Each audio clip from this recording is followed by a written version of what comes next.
The president said in the spring that Pentagon generals had briefed him that the greatest threat facing America is global warming.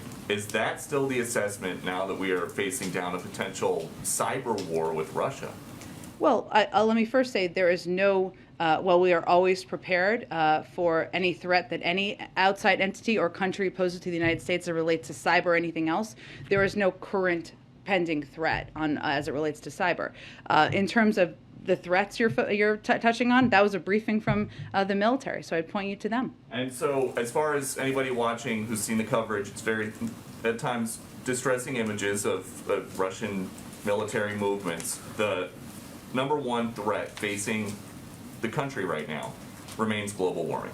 Well, Peter, I think it's important, as we're all educating the public here, to convey and reiterate the president has no intention of sending U.S. troops into Ukraine to fight in Ukraine. What we are doing is we are abiding by our obligations to our NATO allies and partners to ensure that they have the support and the resources that they need. And that is our right and our obligation as the United States. Okay, and why do you guys think that sanctions are going to stop Putin if his goal ultimately is to redraw the map so it looks like it did 70 or 80 years ago? What sanction is going to stop him from doing that? Well, I think just to kind of reiterate maybe something you touched on there, for anyone who watched his speech last night, what he made clear in that speech is that he doesn't even necessarily or doesn't recognize the independence of Ukraine as a country. And that certainly gives us an indication of where his intentions are at this point in time.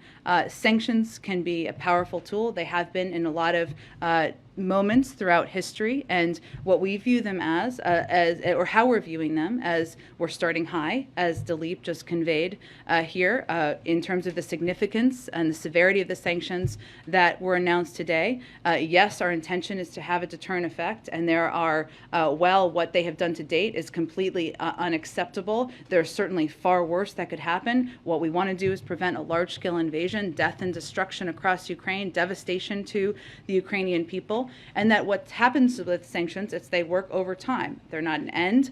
They're not intended to max out at the beginning. They're long-lasting and sustainable, and they're intended to squeeze. But if you look at what is happening now, what President Putin has stated as his intention is he wants to divide NATO. The opposite of that has happened, Peter. He also wanted to a geopolitical project, Nord Stream 2, to go forward. That has not happened. He wants to make sure there is a vibrant economy for the Russian people. They're not on that track. So his intentions and his objectives are not playing out. But so I guess to follow up on that, the president said before he got here that Putin knows if I am president of the United States, his days of tyranny and trying to intimidate the United States and those in Eastern Europe are over. It's 2.5 years later.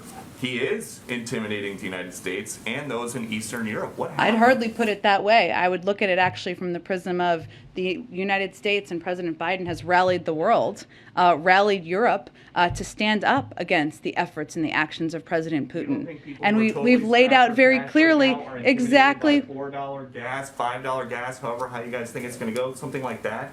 Is not intimidating. You asked me if we were intimidated by President Putin, and I think the evidence of that doesn't exist. Go ahead, Kristen. Thank you, Judge. If I